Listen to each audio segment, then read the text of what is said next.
Udah benar sesuai KTP atau belum? Sesuai. Sesuai, Pak. Kalau sudah sesuai, baru nanti kita mulai ya. Iya. Foto nanti belakangan aja. Nanti di rumah, ini kan langsung saya kasih nih Pak Hendra nih. Nanti di rumah Pak Hendra tinggal pasang foto aja. Oke. Oke, sekarang kita mulai ya. Bismillahirrahmanirrahim. Seperti biasa. Nah, seperti biasa saya harus bertanya kepada calon mualaf. Yang pertama adalah apakah Pak Hendra mau memeluk agama Islam ini atas kemauan sendiri? Apakah itu emang ada satu kayak bukan hukum lah ya, saya sih nggak ngerti bahasanya lah gitu kan, apakah emang itu hanya sekedar orang mengidentifikasi diri lah. Tapi bukan berarti saya melarang orang-orang Islam berpakaian seperti orang Arab loh Pak ya, enggak loh ya. Saya sendiri juga punya gamis. Itu kan lebih ke memaknai atau tafsiran masing-masing. Cuma saya tahu apakah itu satu regulasi atau keharusan loh gitu bagi saya. Bukan. Jadi gini Pak, di Islam itu kan ada istilah sunnah. Sunnah itu adalah sesuatu yang dilakukan Nabi dan diikuti oleh pengikutnya. Nah, di hadis-hadis yang sahih, Nabi diceritakan berpakaian begini, mengenakan penutup kepala begini dan sebagainya. Itu hanya sesuatu yang ingin diikuti karena kecintaan kita kepada Nabi kita. Tapi bukan berarti keharusan gitu. Bukan berarti kalau kita nggak mengikuti kita dosa, ini lain cerita.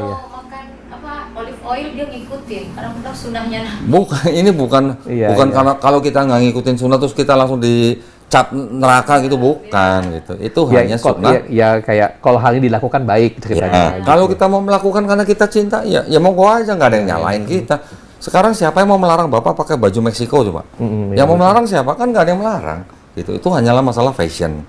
Makanya saya sampai sekarang juga saya berpenampilan begini. Ya ini saya sukanya berpenampilan begini, tapi bukan berarti saya tidak bisa pakai peci atau pakai kopi yang bukan nggak bisa. Nggak, maksudnya gitu. Saya sih tidak memasalahkan mengenai cara berpakaian orang ataupun agama apapun ya. Cuman kan saya ingat bahwa kalau teman-teman muslim itu kan semacam ada keseragaman ketika satu acara atau misalnya Jumatan, itu kan benar-benar seragam semua tuh. Saya pikir, apakah ada ini? Saya pikir lebih ke situ loh. Saya bukan bilang bahwa ini ikut-ikutan, enggak. Saya cuma pikir, kenapa gitu. Sedangkan konteksnya kan di agama, kita ngomongin di Indonesia loh, bahwa itu kan agama lain kan tidak ada soal masalah identifikasi berpakaian, kebersamaan itu kan tidak ada, kecuali pemuka agamanya Bante pakai begitu kan udah jelas gitu. Kalau peci Pak, itu bukan Islam loh, bukan identik dengan Islam loh Pak. Peci itu tradisi bangsa Indonesia. Iya betul, Betawi kan juga pecian kan? Iya, orang Kristen pun yang berpeci ada nggak Pak? Ya, ada juga. Ada. Jadi maksudnya kalau disebut dengan pakaian Arab itu ya yang gamis, dengan yang seperti yang penutup kepala dengan tali di sini. Nah itu mungkin dari Arab. Yang mau pakai monggo, kita nggak usah mengolok-olok. Yang nggak mau pakai juga nggak usah mengolok-olok gitu maksudnya. Betul.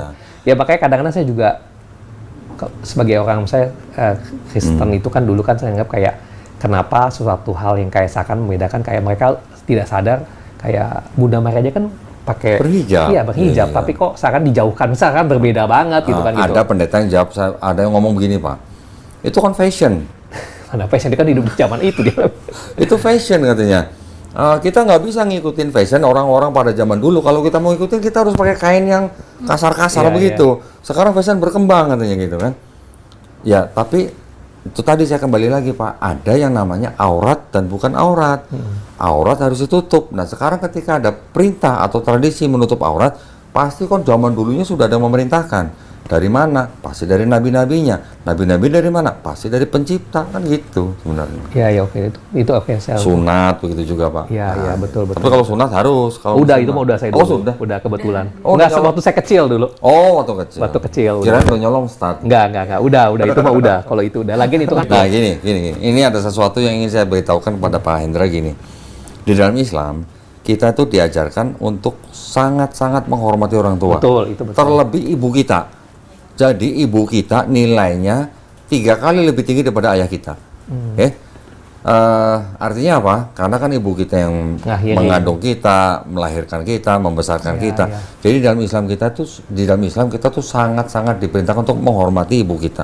Ya, 3 kali kadarnya daripada ayah kita. Terus di dalam Islam bahkan begini Pak. Ini malah di Quran nih. Jadi ketika kita diperintah oleh orang tua kita, ya, kita jawab aja nggak boleh. Oke. Ya, nggak boleh. Cuma jawab aja nggak boleh, apalagi panjang gitu. Iya. Ya istilahnya begitu. Jadi di dalam Islam kita tuh diperintahkan untuk benar-benar sangat-sangat menghormati orang tua kita. Orang-orang yang sudah bersahadat di sini selalu saya kasih pesan apa? Kalau sebelum masuk Islam, kamu sudah sayang dan hormat pada orang tua kamu, terutama kepada ibu kamu, setelah bersyahadat, kamu harus bisa menunjukkan kamu lebih sayang, kamu lebih hormat. Jadi dengan cara seperti itu, kita hanya berharap, ya. Seiring waktu. Iya, seiring waktu. Kita hanya berharap supaya orang tua kita bisa melihat perbedaan kita sebelum dan sesudah, gitu lah. Oke. Gitu. Karena di Islam kita, ya kalau kita benar-benar mau ngikutin Quran, begitu perintahnya. Bahkan kepada orang tua kita yang beda keyakinan, kita pun nggak boleh menolak perintahnya selama perintah itu tidak untuk berbuat maksiat. Bermaksiat itu bisa salah satunya apa? Menyembah atau menyekutukan selain Tuhan. Iya. Gitu. Oke deh, saya paham deh. Jadi tentang ya tentang masukan dia soal istri juga udah ngomong soal tentang masuk gereja dan sebagainya, tetap anterin gitu segala. Loh Pak, saya punya mualaf datang ke sini. Ini suami istri nih. Yang istri udah masuk Islam duluan. Tapi menyembunyikan keislamannya dari suaminya. Bahwa soal namanya Quran apa itu dia naruhnya diumpetin. Karena masih pada ke gereja, mau nggak mau kan dia harus ikut ke gereja. Iya, betul. Ke gereja lah dia. Orang Katolik juga nih, Pak. Di dalam gereja, suaminya nyanyi, istrinya ngapain? Zikir, Pak. Bener, zikir. Ada juga, kemarin mualaf juga pernah podcast di tempat saya. Dia sudah masuk Islam sudah sekian tahun, tapi dia masih nganterin mamanya ke gereja. Tapi, kalau mamanya masuk gereja, dia keluar makan bakso atau mie ayam. Begitu, Pak. Iya. Nggak, karena ya saya pada saat ini, kan ini pertimbangan pribadi saya kan, karena rentang usia ibu udah sebegitu, dan saya anak tunggal, dan kalau saya langsung melakukan frontal itu, saya juga, ya kita mungkin mikir terlalu jauh lah, tapi kan bahwa kemungkinan, Tuhan ngomong sebagai manusia biasa, belum ada outcome yang sangat positif kalau mendadak terlalu frontal lah. Menurut saya gitu. Jadi mungkin approach-nya sedikit harus lebih smooth lah. Gitu, yang tahu gitu. Bagaimana caranya, kapan, waktu segala macam. Cuman Pak Hendra, karena Pak Hendra yang paling dekat dengan mamanya kan. Anak tunggal lagi gitu istilahnya maksudnya. Iya, betul. Kapan ngasih taunya, bagaimana cara ngasih taunya, bagaimana mendekatinya, bagaimana ngambil hatinya dan sebagainya. Cuman Pak Hendra yang tahu. Iya. Saya ini udah clear karena sebelumnya kan topik ini sangat jadi masalah gitu loh. Tapi yang paling istilahnya apa ya? Yang paling mengena untuk berdiskusi dengan baik orang tua kita maupun teman kita mau membuktikan bahwa di dalam kitabnya orang Kristen yang dilakukan Yesus itu malah kita yang melakukan orang Islam. Kita malah membuktikan bahwa orang Kristen itu sebenarnya pengikut Paulus, penyembah Yesus. Iya, betul. Bukan pengikut Yesus gitu loh. Ya. Karena kalau bilang pengikut Yesusnya di situ sholat, kita sholat. Yesusnya nggak makan babi, kita nggak makan babi. Yesusnya sunat, kita sunat. Yesusnya puasa, kita puasa. Yesusnya dikafanin, kita dikafanin. Yesusnya akikah, kita akikah. Yesusnya dibaptis, kita mandi wajib. Lah kok malah kita yang melakukan? Ayatnya ada semua. Kecuali kalau nggak ada ayat, saya asumsi ini. Ya karena konsep yang Yohanes Koma itu yang paling jadi itu, dan Yohanes Koma itu kan ditekankan lagi sama si Paulus, ditempelin ke Yohanes Koma. Jadi pengajaran Paulus pada Yohanes Koma bisa itu jadi Pak, bisa jadi Paulus tidak kenal dengan Yohanes Koma.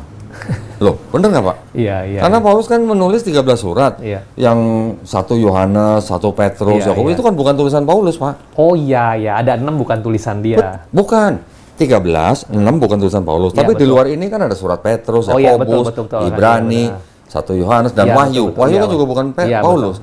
Jadi bisa jadi Paulus pun tidak kenal dengan Yohanes Koma. Oh iya. Maksud saya gitu. Iya, betul. Saya justru masih beranggapan bahwa Paulus itu sebenarnya tidak menganggap Yesus Tuhan pencipta alam ini. Karena Paulus sendiri mengatakan bahwa hanya ada satu Theos saja, yaitu Bapa. Dan hanya ada satu Kurios saja, yaitu Yesus. Berarti Paulus tahu Yesus bukan Theos. Itu maksud saya Pak.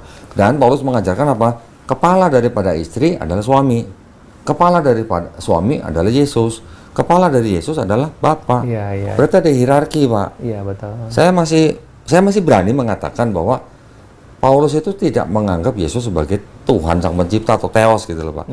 Cuman seperti tadi Bapak bilang, Paulus mengajarkan sesuatu yang berbeda dengan Yesus. Berbedanya apa? Dosa waris, Roma 5:12. Terus kemudian harus makna salib loh itu harus mengaku bahwa Yesus itu Tuhan. Kalau apa yang sudah dibangkitkan oleh Allah, baru kamu selamat. Iya, konsep itu betul. Terus Paulus mengajarkan bahwa Yesus yang mati sebagai manusia sudah membatalkan hukum Taurat. Ya, betul, membatalkan. Ini yang berbeda Pak dengan Yesus. Iya, betul. Padahal ada kata-kata Yesus sendiri, saya tidak membatalkan. Betul. Sedangkan Yesus sendiri Pak ngajarin bangsa Israel di Matius 23 ayat 1 sampai 3 untuk apa? Mengikuti apa yang diajarkan oleh ahli-ahli Taurat dan orang Farisi. Karena orang Farisi, karena ahli Taurat itu sudah menggantikan kursi Musa. Jadi ada ayat begini Pak. Ini sebenarnya juga jelas banget. Di Matius 18 ayat 3, Yesus ditanya sama muridnya, siapa yang terbesar di kerajaan surga? Yesus memanggil anak kecil satu, duduk di tengahnya di pangku. Dia bilang apa? Jikalau kalian tidak bertobat, kalian tidak masuk kerajaan surga. Iya, saya tahu ya itu. Iya, betul lah. Berarti kalau ada orang bertobat dan mati sebelum Yesus disalib, orang itu masuk surga, masuk neraka Pak? Harusnya kan masuk surga, karena rumusnya, rumusnya tidak bertobat tidak masuk surga. Tapi kalau ada orang yang bertobat dan mati, harusnya kan orang itu masuk surga. Iya. Tapi Yesusnya belum disalib. Berarti sebenarnya Yesus perlu disalib ke tembus dosa. Iya. Kalau zaman Yesus masih hidup ada orang bisa masuk surga, kenapa Yesus harus disalib gitu maksudnya? Iya. Nah betul, ini yang diajarkan oleh Paulus. Ini yang beda.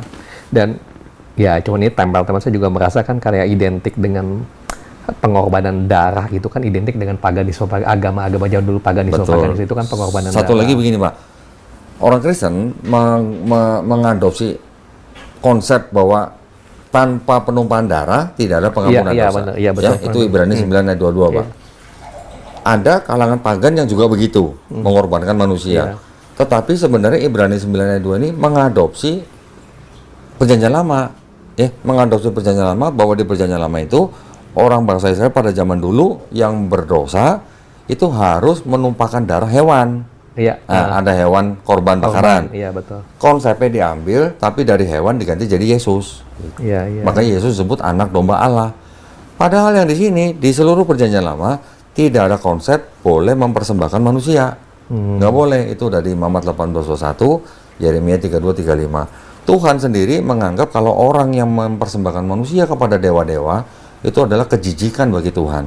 Iya. Berarti kan Tuhan tidak mau kan? Nah sekarang kalau Tuhan yang jijik dengan manusia, mempersembahkan manusia, kok tiba-tiba di perjanjian baru menurut Paulus Tuhan ini turun menjadi Yesus, mengorbankan dirinya untuk menebus dosa? Apa nggak bisa disebut Tuhan yang pelin-pelan kalau begitu? Iya.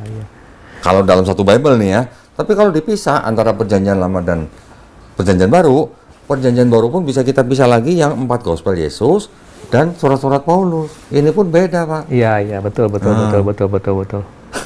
Iya, itu saya udah ini sih, maksudnya ya saya juga itu udah ya banyak hal yang saya sadar soal itu sih gitu, mengenai hal itu gitu kan. Makanya pada saat saya memulai itu di pribadi saya tuh dari awal saya netapin diri saya ketika coba netral adalah ya ini bahasa saya kayak gua akan mencoba mencari the truth sedapatnya gua, tapi versinya gua ceritanya the truth, di mana gua harus objektif lah ceritanya the truth itu. Terutama yang the truth-nya itu adalah apa sih sebenarnya yang religion Yesus sebetulnya. Ceritanya itu awalnya dulu tuh saya gitu loh, memisahkan diri dari Christianity gitu kan gitu. Lalu ketika saya teman itu ya itu benang merahnya tebal sekali gitu kan. Kalau kita memisahkan masalah Trinitas not God-nya, itu benang merahnya kuat banget. Dari Abraham itu benang merah sampai ke sebelah sini tuh kuat sekali gitu. Bahkan Pak, seorang rabi Yahudi namanya Tovia Singer berani ngomong pada YouTube apa? Itu Abraham maksudnya Abraham. Iya, Ibrahim. Kalau sampai denger yang namanya Trinitas, dia bakal nangis guling-guling di lantai gitu. Iya. Pertama kali saya sih masih sulit saya masih bisa ini soal masalah bukan resisten ya, rada kayaknya berat lah untuk tidak maksudnya kayak memisahkan bahwa ada kemungkinan Yesus bukan Tuhan, itu berat. Sampai saya temuin yang Johannes Koma itu. Itu bagi saya karena itu ayat ini banget bagi saya. Sebenarnya banyak Pak ayat yang karena itu spesifik Trinitas banget. Ayat itu spesifik banget gitu loh bagi saya. Saya juga dulu begitu Pak. Pak Hendra berarti sama saya. Alasan utama saya meninggalkan Kristen karena Johannes Koma. Udah, apalagi saya dapat kitab ini. Karena kalau tanpa ayat itu, segala hal Trinitas itu tafsir. Kan? Tafsir. Dan tafsir itu ditempel kemana-mana. Maksudnya jauh banget, tarikannya jauh-jauh banget gitu loh maksudnya lo gitu. Bener banget Pak, bener. Gitu. Ya, Yohanes 1:1. Iya, ya pokoknya tarikannya jauh banget. Yohanes 8:58, Yohanes 10:30 itu semuanya ditafsirkan Kristen itu bukti Yesus Tuhan. Iya, dengan ada Yohanes koma selesai itu karena diplek di situ udah langsung gitu kan langsung. Oh iya, udah state it gitu. Udah. Nah itu makanya pertanyaan saya dulu Pak, sebelum saya tinggalkan Kristen, ini kalau satu kitab ini disebut kitab suci, terus ada satu ayat tidak asli, kan nggak bisa disebut kitab suci. Gitu. Ya oke lah Pak Roni, ini banyak hal yang udah terbuka lah saya mengenai hal ini. Saya thank you banget waktunya lah. Nanti semoga yang jalan berikutnya nanti kita akan bicara lebih lanjut lah. Tapi saya terima kasih banget lah. Saya banyak hal yang ini. Terutama banyak Bapak buka hal ini yang saya belum pernah lihat. Ya, saya belum pernah. Saya beberapa saya tahu tapi tidak tahu sedetail ini loh ceritanya loh. Oh, ini belum semua loh, Pak. Iya, betul. Masih banyak. Tapi maksud saya gini, ini bukan saya Pak Hendra sekarang berarti kan sudah tahu kondisinya nih ya. Iya. Saya sudah memberikan bukti-buktinya. Islam kita juga sudah perkenalkan dengan konsep-konsepnya. Pak Hendra masih butuh waktu untuk mencerna tentang Islam atau bagaimana? Enggak sih, sebenarnya kalau ngomong butuh waktu sih enggak lah. Sebenarnya enggak ada waktu dekat ini pasti kemungkinan arah saya sih udah jelas lah sebenarnya. Mungkin tapi kan masalah itu segala saya mengenai time penetapan waktu dan sebagainya. Itu kan mungkin saya akan ngomong dengan ada istilahnya ada urusan yang kalau misalnya Bapak enggak ada. Ini cuman benar-benar bukan pastor kan? Nah maksud saya, kalau Bapak bukan pejabat agama atau bukan pemuka agama, yang menghalangi Bapak untuk masuk Islam apa? Nggak, sampai detik ini jujur, sampai detik ini cuma masalah yang tadi saya ngomong gitu. Masalah ego saya nggak, kalau masih gitu. Lebih ke masih pertemuan ego saya kayak ngomong, gua aja nemuin banyak hal, soal Islam itu. Ini similarity-nya tebal banget dengan Yesus, dengan Taurat dan sebagainya kan, gitu. Beberapa hal yang saya rasa conflicting di perjanjian baru, ternyata kalau saya menggunakan apa yang dicerita di Quran soal nabi-nabi itu dan Yesus ya, itu lebih smooth di kepala saya dibanding memaksa. Jadi kayak ini urusan Kristen ini conflicting kayak dipaksain banget sih, saya dipaksain banget tema ini gitu kan gitu dan sampai add-onnya itu dipaksain banget gitu kan gitu, misalnya gitu kan. Sedangkan kalau kita accept aja ceritanya seperti apa yang diceritakan misalkan di tempatnya Quran, itu transisinya jauh lebih, misalnya lebih smooth loh, bahkan itu cerita ini smooth, hampir semuanya smooth loh gitu kan melanjutkan gitu kan gitu. Jadi maksud saya yang menghalangi Bapak untuk beriman atau masuk Islam apa?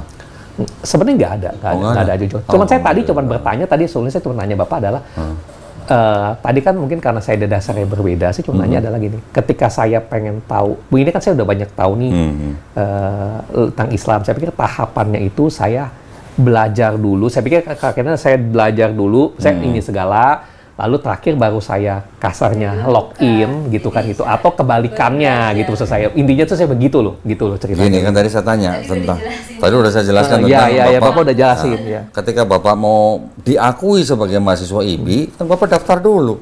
Dia masih dijelasin sama saya juga nggak paham. Maksud saya gini Pak, ketika Bapak sudah tahu nih, Bapak mempelajari, oh ini IB ini kredibel apa enggak, sudah yakin, kan Bapak daftar dulu ke IB.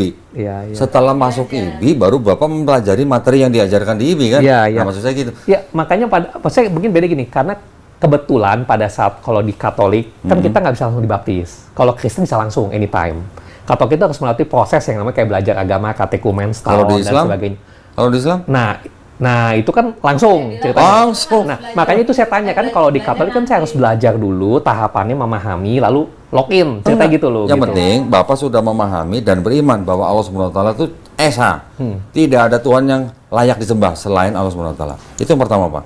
Yang kedua, Bapak beriman juga kepada Nabi Muhammad SAW. Karena mengajarkan untuk menyembah hanya kepada Tuhan yang Maha Esa ini. Nah, yang itu kedua. Maka saya, tadi Bapak tanya kapan saya login. Kasih saya waktu karena saya belum masuk ke topiknya Nabi Muhammad. Saya belum jujur ngomong karena bagi saya itu tokoh sakral. Saya pengen masuk, jadi baru saya jujur. Pagi ini saya baru mulai nontonin tuh ceritanya. Kasih saya waktu nggak lama untuk saya masuk ke tokoh ini ceritanya kan, karena kan itu kedua itu penting kan, bahwa mengakui kan. Secara jujur kan saya belum mengenal. Maksudnya ini fakta loh, saya belum mengenal. Gitu. Gimana kalau saya kenalkan dalam lisan beberapa menit nanti Bapak bisa buktikan dengan membaca Sirah Nawawi. Saya udah beli. Sudah beli? Saya udah kasih, tapi dia ngomong nggak mau baca dulu. Saya belum mau masuk ke tokoh itu karena tadi saya kirim ceritanya. Yesus Tuhan tuh sama dia tuh Oke, ya jadi Bapak ini sekarang sedang menyelesaikan masalah teologi dulu. Iya, enggak, proses sebelum ini saya membereskan teologi, walaupun Ya. ini saya udah bisa memisahkan nih. Ya. Yang tokoh ini saya udah bisa, ini ceritanya. Saya udah, maksudnya 100% adalah yang atas ya, tapi dengan manusia 99%, saya 99% berdasarkan pengetahuan saya saat ini, saya udah bisa memisahkan nih, ini ceritanya nih. Nah justru saya kalau saya sih hanya begini Pak, kami tidak bisa membuat atau membolak-balikan hati siapapun, tetapi saya hanya bisa mengingatkan kesempatan itu atau hidayah itu belum tentu datang 2 kali.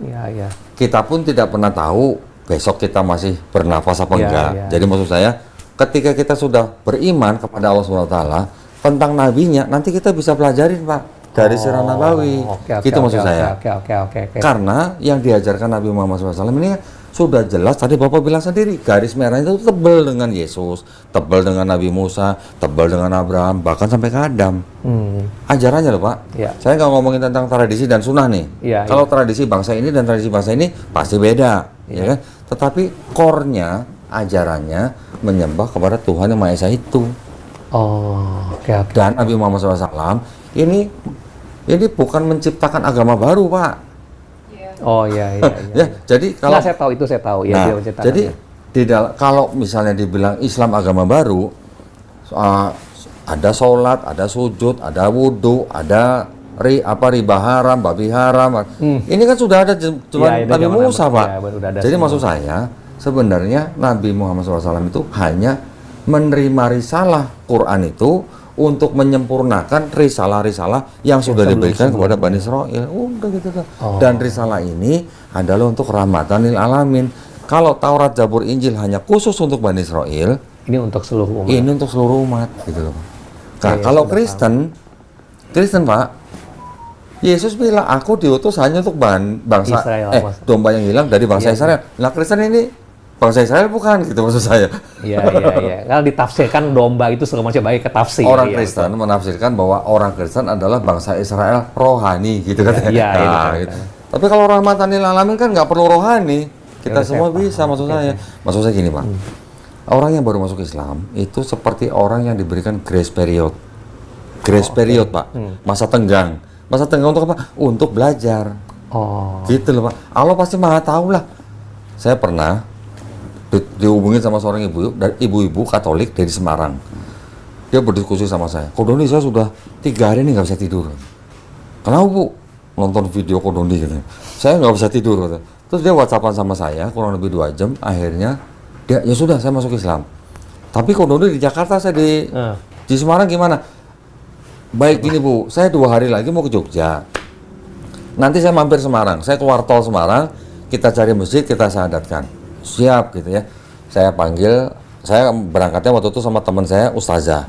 Jadi saya minta Ustazah itu yang syahadatkan ibu itu. Ketika sudah ketemu ngobrol, ternyata dia kerjanya di pabrik bir, Pak. Gimana dong? Kita orang Islam tahunya bir kan haram. Iya, betul. Tapi kerjanya di pabrik bir. Apakah saya langsung bilang sama ibu, lu keluar Bu, harus keluar? Enggak. Itu nafkahnya dia, Pak. Dia cari nafkah, dapat nafkah cuma dari situ, dan dia seorang janda.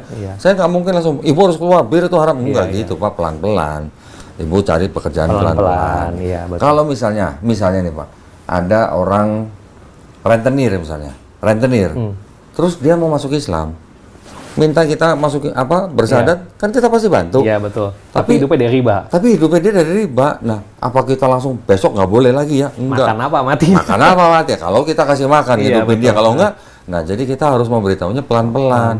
Jadi dalam masa konsep itu grace period. Jadi dalam masa grace period itulah kita ngajarin dia. Jadi maksudnya kalau grace period itu, kalau misalkan saya login pun, saya masih ada waktu grace period. Ini kan penafsiran ya. Misalkan gua nganterin emak gua dan sebagainya. Nggak apa-apa. Bahkan saya punya mualaf 2 tahun menyembunyikan keislamannya kepada orang tuanya. Jadi setiap kali dia pulang makan ada babi, dia bilang udah makan di luar. Iya. Pokoknya terus, alasan-alasan. Setiap pagi dia pakai sepatu kets keluar rumah, ditanya sama orang tuanya, kemana lu? Lari. Gitu. Iya, pada. Larinya ke masjid, bener larinya ke masjid, sholat subuh di masjid, maksudnya. Itu nggak apa-apa gitu, maksud saya nggak istilahnya nggak membatalkan keislaman dia gitu. Oh, mungkin gini, Pak Hendra, kesulitan gitu. Gini. Nanti sepulang dari sini, Pak Hendra kan simpan nomor saya. Ya. Kapanpun Pak Hendra punya pertanyaan, sebisa saya jawab, saya pasti jawab. Pasti saya jawab. Tenang aja, Pak. Ya udah sih. Sekarang saya sih jujur sih. Misalnya gini, tadi saya rada aneh sih. Maksud saya gini tuh, Bang. Bapak bisa jamin besok masih hidup? Ya betul kan. Ya, Tadi saya rada aneh juga pada saat saya masuk ini bicara panjang, saya banyak bicara dengan Pak Doni sih. Ada satu hal yang rada aneh sih, jujur sih pada saat saya datang kan juga sebenarnya ya di luar masalah keimanan yang lagi tanda petik yang saya alami dalam 1 bulan ini. Di satu sisi kan juga ada masalah-masalah duniawi yang juga saya pusing lah di kepala saya kan gitu kan. Tapi somehow ketika saya ini dia jujur nih perasaan saya nih. Saya lagi bicara dengan Pak Doni selama 2 jam ini ya, kurang lebih ya, 2 jam lebih ini ya. Itu mendadak saya ada rasa sedikit, jujur ngomong kayak sedikit ketenangan, sehingga saya tidak nganggap apa yang terjadi di sini, itu kayak, bukan ngomong nggak takut ya, kayak nggak penting loh gitu. Entah kenapa lo gitu. Ini jujur nih, saya kalau hal yang saya harus open, maksudnya gitu loh. Maksudnya, alhamdulillah. Itu hal yang saya harus open gitu kan gitu. Saya juga tadi, saya kadang nggak nyangka sih, kok gue berasa comfort ya dan everything, bahkan gue tau di sini tektok kayaknya gue nggak gitu terlalu gimana, jujur gitu. Tadi handphone bunyi. Iya gitu kan gitu. Gue pikir itu ya gampang lah gitu kan. Gitu, alhamdulillah. Nah gitu. Saya nanti Pak, saya berharapnya begini. Nanti ketika Bapak sudah beriman, nah Bapak belajar bagaimana Bapak beriman juga, ya, tetapi juga berikhtiar juga dengan apa? Dengan iman. Maksud saya gini Pak, kan tadi saya bilang Muslim itu orang yang berserah diri kepada kehendak Pencipta kita. Ketika kita mau hijrah, berpindah menjadi orang tidak beriman, menjadi orang beriman, begitu kita mengaku orang beriman, kan kita menyerahkan kehendak Tuhan. Jadi kita hanya bisa minta apa yang diperintahkan kita ikutin, apa yang dilarang kita jauhin. Jadi nanti yang mengatur hidupnya Pak Hendra, Allah SWT. Gitu maksud saya. Nanti pasti masih ada masa-masa yang mana Pak Hendra ini diuji. Bapak kalau mau terima karyawan dites dulu nggak? Iya, pasti. Nah, udah sama aja begitu. Allah Subhanahu Wa Taala mau terima Bapak sebagai Muslim kan dites dulu, gitu maksudnya. Jadi jangan khawatir Pak, jangan khawatir. Masalah duniawi itu semuanya bisa selesai kalau kita serahkan kepada Pencipta kita. Saya dulu waktu baru masuk Islam Pak, beberapa kurang lebih setahunan. Bisnis saya juga lagi pas itu turun waktu itu. Saya memang baru buka usaha. Dan saya sedang mencari customer, belum dapat, jadi seolah-olah stuck. Setahun Pak, saya ngerasain, rasanya begitulah. Saya hanya bisa apa? Koreksi, introspeksi. Apa yang masih salah di dalam iman saya, apa yang masih salah di dalam keyakinan saya, itu semua saya buang. Jadi saya ingin berusaha membersihkan diri saya, tidak hanya fisik, tapi juga dalam. Ya maksudnya dalam ini berarti saya membersihkan segala hal-hal yang kotor lah istilahnya, yang tidak diperbolehkan dalam Islam. Nggak sampai setahun Pak.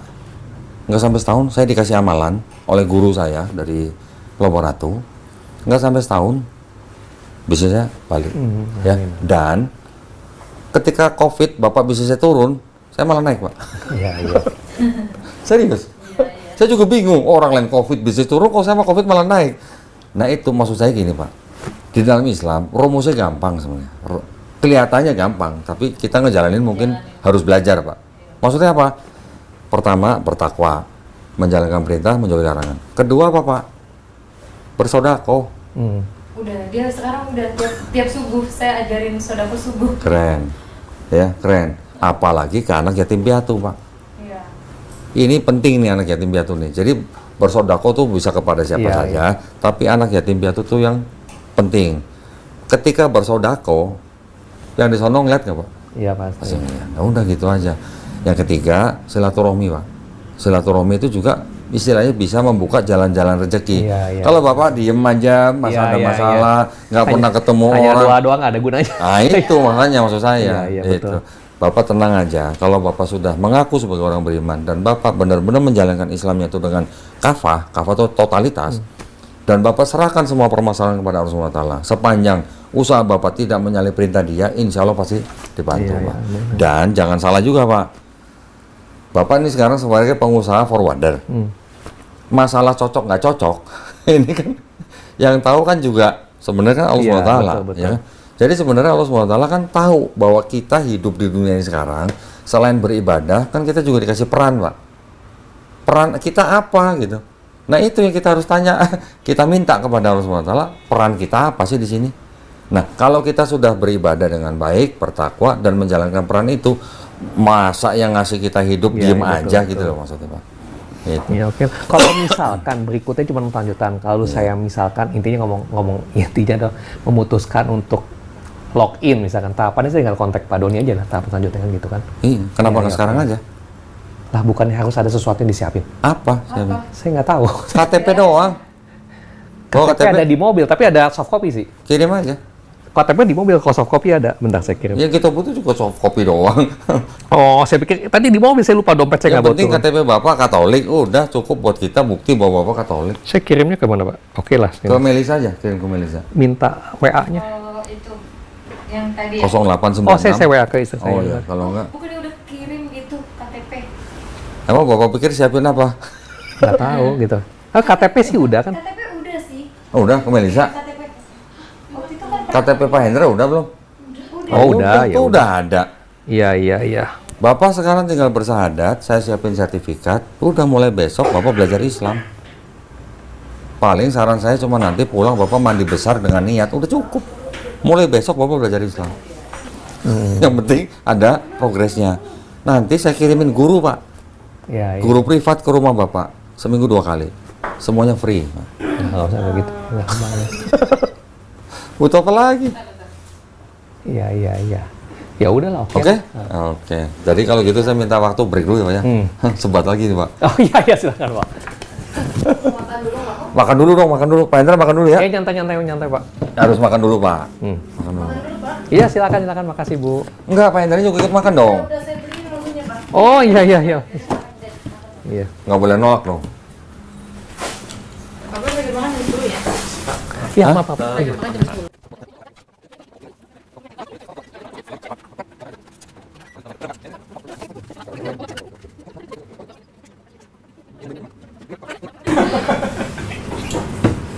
Kayaknya Pak Doni mungkin pada saat masuk Islam lebih banyak bacain buku Kristen kali kalau saya perhatiin deh. Bener. Karena nggak mungkin orang Kristen sampai kecuali dia itu mata pencarian tersebut ya, gitu kan. Tapi kan kalau terjadi problem, kalau mata pencarian dia itu, apakah dia menggali sampai hal-hal yang jadi kelemahan, dia menjadi pertanyaan lah, itu kan nggak mungkin, gitu loh, gitu kan.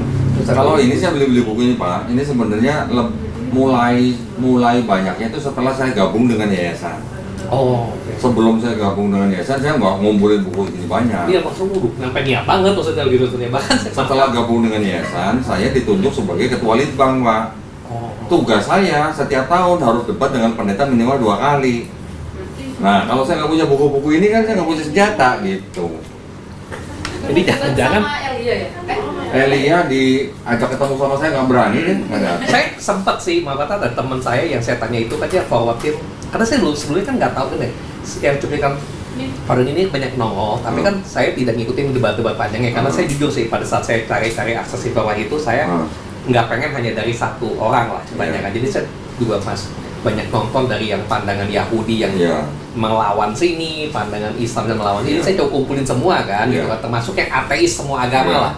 Iya kan pandangan ini. Saya makanya saya hasil dari itu kan saya cari tahu sendiri katanya kan. Lumayan sebulan tuh dapat banyak banget tuh karena kan saya dapat sebanyak dari banyak pandangan yang ini kan kan gitu. Nah tiba-tiba pada saat saya awal-awal banyak tanya ke teman saya, dia forwardin si Elia, saya kan tidak tahu Elia itu siapa gitu kan. Jadi Elia ngebahas tapi bukan debat sama Doni, dia ngebahas tentang sesuatu channel dia menjelaskan lah. Tapi ketika saya dia ngebahas soal Paulus videonya.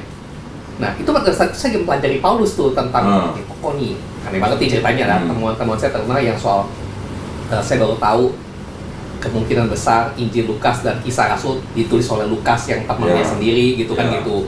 Terus Paulus sendiri di luar Rasul 12, 13, 3 Rasul berikutnya. Kalau itu udah pandangan modern scholars, Pak. Ya gitu kan. Tapi pada saat saya dengerin Eli yang ngebahas, yang dia bahas itu benar-benar jadi kayak debat musik teks-teks dong ini tuh kayak Maksudnya kayak orang nanyain lu, nyerang masalah nih kayak begini ya lu, tapi yang bahas sudah udah jelas kok di kisah 1 Paulus bukan sembarang orang, tapi dia ini nih.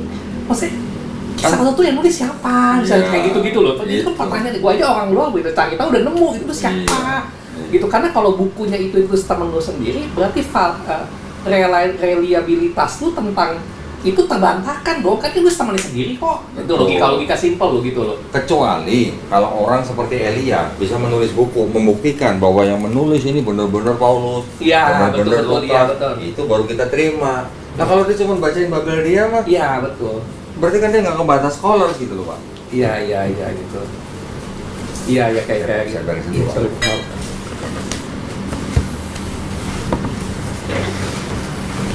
Terus ya setelah baru tuh nongol tempat saya YouTube yang di tempat Dr. Richard yang diganti temennya ya. Iya, Edwin. Iya, diganti temennya. Ini sengaja sini.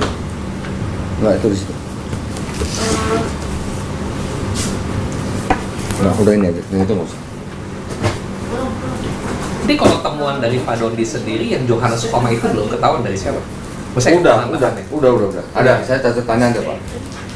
Itu kalau nggak salah ada di bukunya yang penulis Bruce Metzger Pak. Dan itu benar tahun 15-an.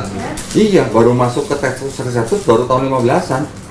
Udah itu era modern nih berarti. Itu udah valid Pak, itu informasi itu udah valid. Jadi Pak, di Kristen sendiri itu juga timbul 2 kelompok. Yang satu kelompok namanya kelompok konservatif, termasuk KJV Pak. Kalau NIV tadi saya tunjukin Bapak, itu kelompok yang kritik teks. Jadi yang NIV tidak mau menerjemahkan dari Textus Receptus, tapi dia menerjemahkan dari Codex Sinaiticus. Oh, gitu. Iya. Sekarang kalau yang Alkitab terjemahan terbaru itu ngambil dari, misalnya lebih ke NIV atau? Oh gini, saya ada catatan ini ya. LI ya Pak ya. LI sama KJV itu sumbernya beda Pak. KJV versus TB. Nah ini. Kalau KJV menerjemahkan perjanjian lamanya dari Masoretik Pak. Oke. Ya. Masoretik, PB-nya dari Textus Receptus. Kalau yang TB menerjemahkan dari Biblia Hebraica, yang ditulis ulang oleh Rudolf Kittel, PB-nya dari Novum Testamentum Greek, Nestle Aland juga baru. Gitu. Sedangkan yang beredar saat ini, yang Alkitab yang saat ini di pasaran? Yang di Indonesia? Ya TB. Oh TB. TB itu LAI itu TB. TB 1 yang tadi saya tunjukin Bapak, tahun 1974. Yang terakhir dia baru keluarin revisi tahun 2023. Oh, dia nggak pakai King James berarti ya? Enggak, beda. Kalau yang King James, yang apokrifanya mengambil dari Septuaginta dan Vulgate. Nah, Vulgate itu juga dari Septuaginta. Ya, karena gini, mungkin di kitab Alkitab. Pak, saya sambil makan ya? Iya, nyatanya Pak, nyatanya. Mas, sendok gua mana, Mas? Hah? Tadi udah nggak sih? Diambil lagi, berarti loh. Ini di ayam. Maaf.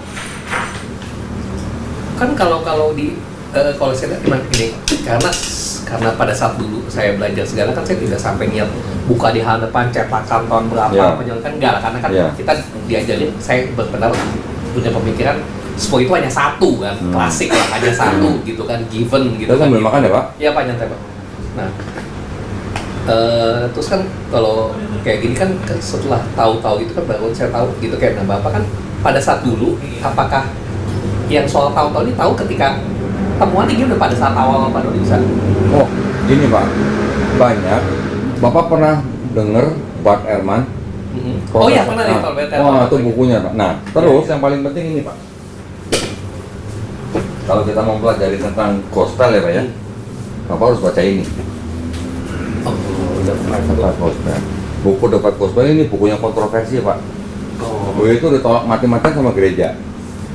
Di buku itu apa namanya, yang nulis itu Pak, itu 2 orang plus kira-kira 80 sarjana perjanjian baru. Oke.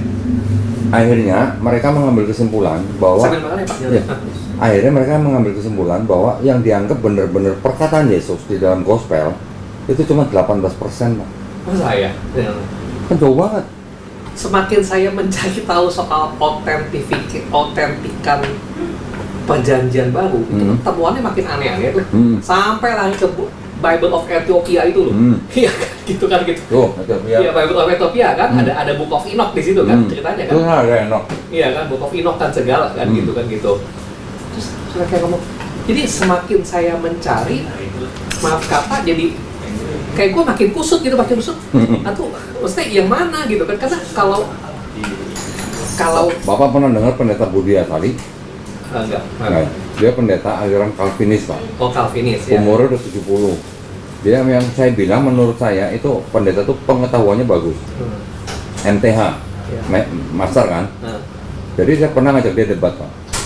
Saya sambil pegang kitab yang Katolik yang tebal tadi itu, saya pegang di tangan saya dan saya tanya dia, Pak Budi, Johanin Koma itu firman Tuhan bukan? Saya tahu ini pendeta Budi Asali. Pasti dia tahu. Jujur, Pak. Orangnya jujur dia. Dia bilang apa? Bukan. Nah, kalau bukan ya udah ini dong Mas. Kok nggak mempertanyakan? Dia tahu, teman dia jawabnya cuma singkat aja, bukan. Saya tanya lagi, kalau begitu Pak, kitab yang Bapak pegang di meja itu kitab suci bukan? Saya bilang gitu. Dia bilang apa? Bukan. Masa? Buat saya, debat begitu udah cukup Pak buat saya. Ketika ada seorang pendeta mengakui bahwa kitabnya bukan kitab suci, udah cukup buat saya. Penonton pada tepuk tangan. Saya tanya, kitab Ibrani siapa yang ngarang Pak? Dia jujur Pak, tidak diketahui. Nah, kalau tidak diketahui kenapa Bapak pakai? Nah, alasannya kesimpulan bego saya sih, kesimpulan sederhana saya, ketika nyari pertemuan adalah problem utama itu dari konsul Nasea itu sih. Menurut saya sih, ketika penyusunan pertama Bible itu, di mana itu banyak syarat kepentingan, di mana menurut saya ini pada kali tidak mungkin lah, tidak ada sama sekali naskah asli dari salah satu murid Yesus, menurut saya tidak mungkin. Tapi yang ada mungkin itu benar-benar di-destroy di Indonesia untuk menjadikan yang mereka rekap ini adalah the one gitu loh ceritanya. Gini Pak, nama 4 gospel ini, Matius, Markus, Lukas, Yohanes, ini nama-nama yang diberikan oleh Bapak Gereja. Bukan penulisnya ngomong, aku bernama Matius, aku bernama itu bukan saya pikir nama baptis, istilahnya kayak di sini, nama Pak, Islam gitu. Di sini disebutin. Yang memberi nama Matius Markus itu Santo Papias tahun 130 Masehi. Oh, jadi kitab itu dikasih nama iya. Terus yang memberi nama Matius, Markus, Lukas, Yohanes itu Santo Irenaeus tahun 180 Masehi. Jadi bukan orang pakai nama baptis itu, saya pikir loh. Bukan, tradisinya Matius pemungut cukai, Markus muridnya Petrus, Lukas temannya Paulus, Yohanes muridnya Yesus. Tradisi Pak. Tapi sekarang websitenya Katolik aja yang namanya usccb.org bilang bahwa bukti-bukti yang ada sekarang itu tidak mendukung. Itu USCCB loh Pak yang ngomong. USCCB itu wali konferensi gereja Amerika Serikat.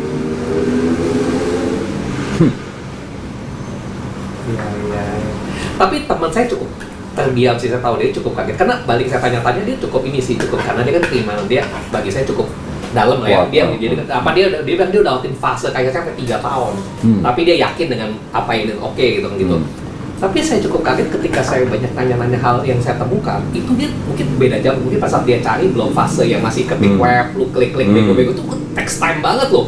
Bukan dia ketik jelasin tentang Johannes Koma, keluar semua kan, gue tinggal baca kan, tinggal gue validasi lagi kan, satu-satu gitu kan. Kalau dulu kan nggak bisa. Sekarang udah ada AI ya Pak? Iya, dulu kan belum ada AI, catatan saya ribuan loh Pak. Iya, makanya catatannya ribuan kan, catatan bener. Gitu kan. Saya bahkan tinggal ketik AI disuruh tolong susun semua kitab Injil di Perjanjian Baru berdasarkan tahun pembuatan. Dia bikin grafik keluar semua loh. Ini dulu saya surat Austen tok gitu loh ceritanya.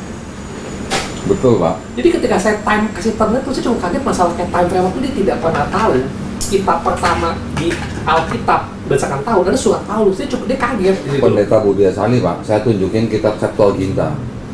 Dia nanya begini, apa itu Septuaginta? Saya nggak tahu Septuaginta. Pendeta Budi Asali itu. Iya. Karena mereka kayak maaf kata kayak dokter lah, diajarkan apa yang sepihak aja dari situ bahwa itu adalah the truth-nya loh ceritanya. Iya, di STT nggak diajarin Pak Septuaginta. Pendeta pun tidak tahu kalau perjanjian lamanya mereka berasal dari Septuaginta. Tapi yang saya sadar yang paling bikin dia shock, saya tahu respon dia terdiam. Bapak mohon maaf, ini ditanda tangan dulu Pak di sini kayak tadi biasa. Nama lengkap di bawah, nomor handphone di samping. Handphone di mana sih ya? Ya, nanti saya ngomong. Apalagi Ke bawah, ke bawah. dulu kerja di distributor kartu. Kenapa? Yang paling dia cukup shock ketika saya nanya, saya tahu lah responnya cukup kaget. Saya ngomong soal masalah dua Johannes Koma. Johannes Koma itu pada saat saya temui ini dia tidak paham, karena sebenarnya saya jelasin saat itu saya belum tahu mengenai Kodeks Vatikanus gitu. Saya ke Johannes Koma ini tertulis di aja nih bahwa ini tambahan. Dia cuma nyikapinnya gitu. Tapi saya tuh dia paling kaget ketika ngomong, lu tahu nggak penambahan Markus yang segini segala? Karena itu kebangkitan Yesus loh. Saya dijelasin mengenai Matius, Lukas itu kurang lebih inilah berikutnya. Jadi terinspire lalu tambahin. Karena kalau Markus 92 ke bawah itu nggak ada, yang ke belakang itu kan jadi sedikit kurang ada referensi yang kuatnya lah. Karena kan mereka misalnya dari ini kan, apalagi kan makin ke Yohanes makin heboh tuh, ya kan? Terus ketika saya ngomong itu di Kodeks Vatikanus ini nggak ada. Nggak ada. Apaan itu Kodeks Vatikanus kan? Terus gue bilang nggak tahu kan? Iya, Alkitab abad 4 gini segala. Terus sampai gue cari di internet, gue kasih lihat nih Kodeks Vatikanus ini blank. Dia apa kayaknya di situ? Itu benar dia kena tuh di situ tuh. Kodeks Vatikanus nggak ada loh. Gue bilang begitu ceritanya tuh. Itu berarti Bapak emang teman baik sama dia ya? Sebenarnya buat teman SMA, tapi ada grup bego-bego sesama SMA yang cowok-cowok yang bego-bego lah. Cuman saya kalau chatting pribadi karena saya anggap dia itu minggu itu udah jadi semi pendeta lah. Ceritanya loh gitu. Semi pendeta aja nggak tahu Kodeks Vatikanus. Iya. Lagi mana tuh Pak? Dia nanya Kodeks Vatikanus apaan? Gue bilang gitu kan gitu. Kodeks Vatikanus ini segala. Pada saat saya ngomong, saya langsung lampirin Kodeks Vatikanus yang Injil Markus 8 shock ending. Tahu nih kok. Oh udah. Tahu itu. Kok cepet? Belum, kan ikonnya besok tadi Tahu dia. dari situ ya? Eh, Pak Hendra. Oh iya, tawarin. gitu. Makasih Bang, makasih Bang. Iya. Saya kasih gambar Kodeks Vatikanus sama shock endingnya tulisan. Bilang dia terbuka terus, bukanya website-nya gitu. Dia langsung kaget. Terus udah gitu dia kirim saya penjelasan dari web dia soal penambahan, tapi orang versi barat lah yang jelasin tentang setuju teks ini, tapi mungkin dia masih baca kan panjang webnya, gua baca kesimpulannya si penulis juga bilang dia pribadi setuju penambahan teks ini ke dalam Markus untuk intinya menyelaras untuk menjelaskan lebih lanjut, tetapi secara pribadi teks ini tidak mungkin ada di dalam Markus. Wah, prinsip kasih lihat dia kesimpulannya juga gini loh Pak. Yang di Markus itu yang long end ayat 9 sampai 20 di ayat 18 kan dikatakan apa? Mereka tidak akan celaka ketika minum racun dipatok ular. Ada Pak. Itu sering saya pakai buat ngomong sama pendeta Pak. Bapak kalau disuruh minum racun berdasarkan Markus 16 ayat 18 jangan mau Pak. Kenapa? Karena ini ayat palsu begitu. Berarti kan bener kalau makan mati kan palsu. Iya. Nggak salah ya betul. Bener Pak. Tapi memang pada saat yang temuan awal saya pada saat saya ngomong ke kawan saya mengenai Johannes Koma itu saya belum sampai ke Kodeks Vatikanus segala, tapi ada catatan-catatan doang, footnote ceritanya kan gitu. Jadi mungkin ini nyikapinnya cuma biasa lah gitu kan. Padahal dia ngomong ini Trinitas ini penting loh, gue bilang begitu. Saya sampai download Pak Kodeks Vatikanus. Dari mana? Dari Vatikan Library. Iya emang itu kan terbuka kan, itu dikasih kan terbuka kan. Sekarang zaman sekarang udah open Pak. Iya udah open. Orang harus buka, kalau nggak buka gereja pasti protes. Iya. Makanya zaman dulu itu sampai abad 18 malah kalau nggak salah. Umat Katolik tidak bisa dibaca kitabnya langsung. Iya karena kan benar tertutup banget kan.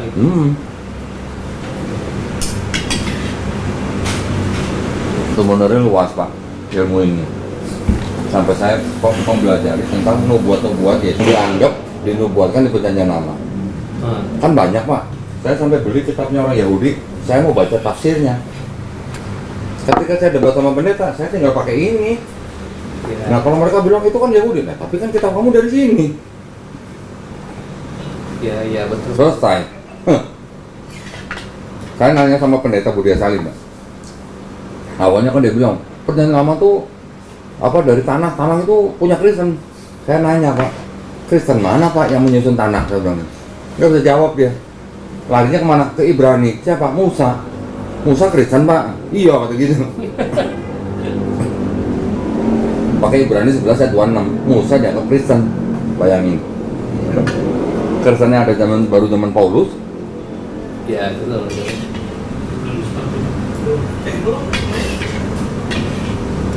Kalau tapi pertama kali awalnya saya pikir Paulus itu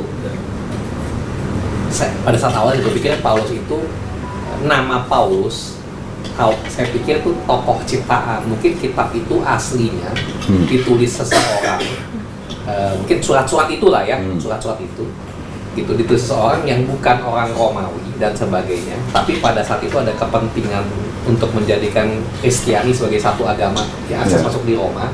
Lalu itu sih pribadi saya pikir apakah dianggap diedit dibikin bahwa Paulus ini adalah Roma, jadi Romawi lah, jadi memudahkan untuk akselerasi kan ke ini kan semua kan, jadi backgroundnya seragam lah gitu kan gitu. Lalu tapi dibilang kalau itu palsu, tapi surat-suratnya nyatanya ada kan? Iya. Realnya ada kan surat-surat itu kan?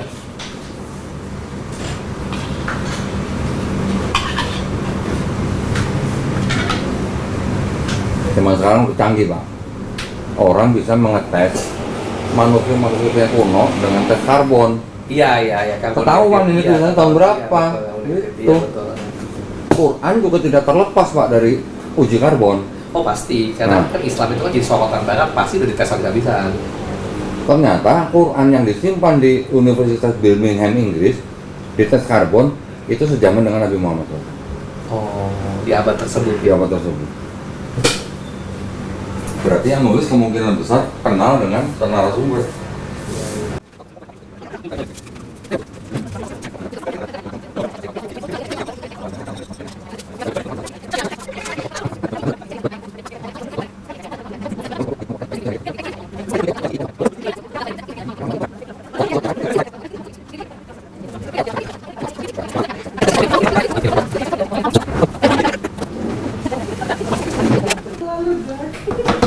Jadi ada apa? Dia mau rekam katanya Oh. yang gue bilang tentang Allah itu loh. Jadi ada cerita lucu. Nanti habis ada. Iya. Emang. Sorry. Nanti aja bisa ada baru cerita lagi.